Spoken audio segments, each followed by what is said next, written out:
కార్యాలయానికి మరి ఏకొండూరు మండలానికి చెందినటువంటి మరి ఏకొండూరు మండలంలోని కమ్మంపాడు గ్రామస్తులు మరి భూ బాధ్యతలు ఇద్దరు మహిళలు మన దగ్గరకు వచ్చి ఉన్నారు. వాళ్ళ సమస్య ఏంటో వాళ్ళనే అడిగి తెలుసుకుందాం. అమ్మ, మీ పేరేంటమ్మా? మీరు ఈ మానవ హక్కుల్ని ఆశ్రయించడానికి గల కారణాలు ఏంటమ్మా? మీ భూమి కొండూరులో ఉంది. ఓకే, సమస్య కోసం వచ్చారు. ఓకే అమ్మా, మీ ఆ భూమి మీదేనా? ఇప్పుడు ఆ భూమి మీదైతే మరి సమస్య కోసం ఎందుకు వచ్చారు? అది మా తాతగారి ద్వారా మా తమ్ముడికి వచ్చి దాదాపు 24-25 సంవత్సరాలు అవుతుందండి. ఆ టైంలో మా తమ్ముడు ఉద్యోగ రీత్యా బయటకు వెళ్లాల్సి వచ్చింది. ఆ టైంలో సాగు చేయటం లేదు ఆ భూమి.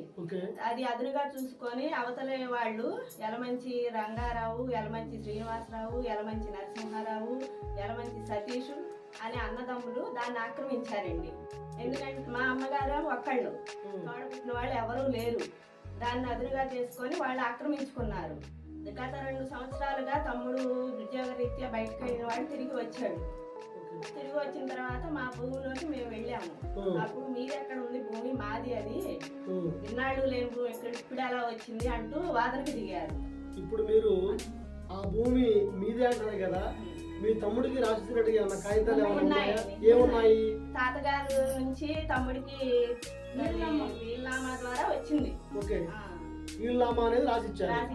ఓకే అమ్మ, ఇప్పుడు ఈ భూమి గురించి మీరు ఏమన్నా రెవెన్యూ వారిని కానీ పోలీసు వారిని ఆశ్రయించారా? ఆశ్రయించామండి. మరి ఏమన్నారు పోలీసు వారు, రెవెన్యూ వారు? రెస్పాండ్ అవ్వలేదండి. మరి ఇప్పుడు అవ్వకపోతే కోర్టుని ఏమైనా ఆశ్రయించారా?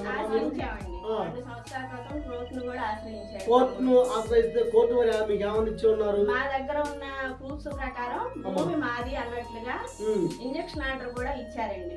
ఓకే అమ్మా, ఇప్పుడు ఇంజక్షన్ ఆర్డర్ మీకెందు ఉంది కాబట్టి మీకే ఇచ్చారు కాబట్టి మీరు పంటను సాగు చేసుకుంటున్నారు.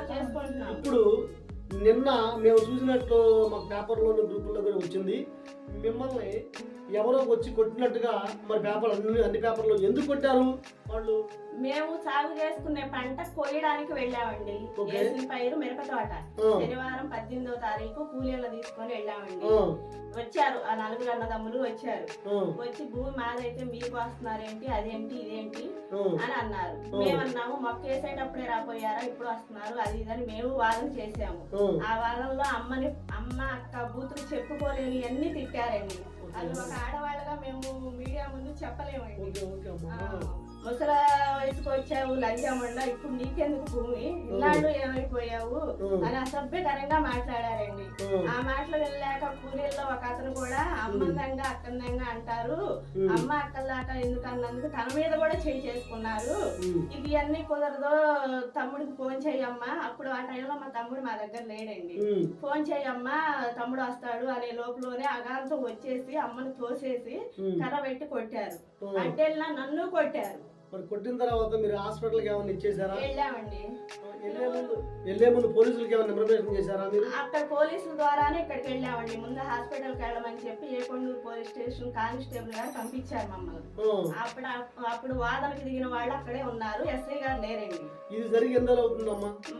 శనివారం 18వ తారీఖు జరిగిందండి. ఇప్పుడు 18వ తారీఖు నుంచి మరి ఈ విషయం మీద రెవెన్యూ అధికారులు కానీ పోలీసు అధికారులు కానీ మీకు ఎవరు స్పందించారు? ఎవరు స్పందించలేదండి. మేము కేసు పెట్టి కూడా 48 గంటలు అవుతుంది, ఏ యాక్షన్ తీసుకోలేదండి. మళ్ళీ రేపు మేము పంట కోయడానికి వెళ్ళాలి. మరి మాకు ప్రాణరక్షణ ఏంటండి? ఇప్పుడు మమ్మల్ని ఆడవాళ్ళ మీదకి వచ్చి కొట్టారు తిట్టారు అన్నా రెస్పాండ్ అవ్వలేదు. మళ్ళీ రేపు వెళ్ళాలంటే మాకు భయంగా ఉంది. మరి దీనిపై చర్య తీసుకుంటారా పోలీస్ శాఖ వారు, లేదా అమ్మ తమ్ముడు రేపు ఆ తోటలోనే ఆత్మహత్య చేసుకునే పరిస్థితి ఏర్పడింది. వెంటనే మా బాధ అర్థం చేసుకొని పోలీస్ శాఖ వారు వాళ్ళ మీద యాక్షన్ తీసుకోవాలని కోరుకుంటున్నాను. సరే అమ్మా, కంపల్సరీగా మీ బాధాబాధాలు మేము విన్నాము. మరి ఇప్పటి వరకు కూడా పోలీసు వారు కానీ రెవెన్యూ అధికారులు స్పందించకపోవడం అనేది బాధాకరము. అదేవిధంగా ఈ విషయాన్ని మరి మా జాతీయ చైర్పర్సన్ మానవ హక్కుల పరిరక్షణ జాతీయ చైర్మన్ వారు మాకు హైదరాబాద్లో ఉన్నారు. ఈ విషయాన్ని మేము వారి దృష్టి కూడా తీసుకెళ్ళడానికి సిద్ధంగా ఉన్నాము. అదేవిధంగా ఈ మా మానవ హక్కుల నుంచి కూడా మేము తిరువూరులో ఉన్నటువంటి రెవెన్యూ అధికారులు కానీ లేకపోతే పోలీసు వారికి కానీ మా వైపు నుంచి మేము కూడా మరి ఈ విషయాన్ని వారి దృష్టికి తీసుకెళ్తామని ఈ సందర్భంగా తెలియజేస్తున్నానమ్మా. నమస్తే. Thank you sir.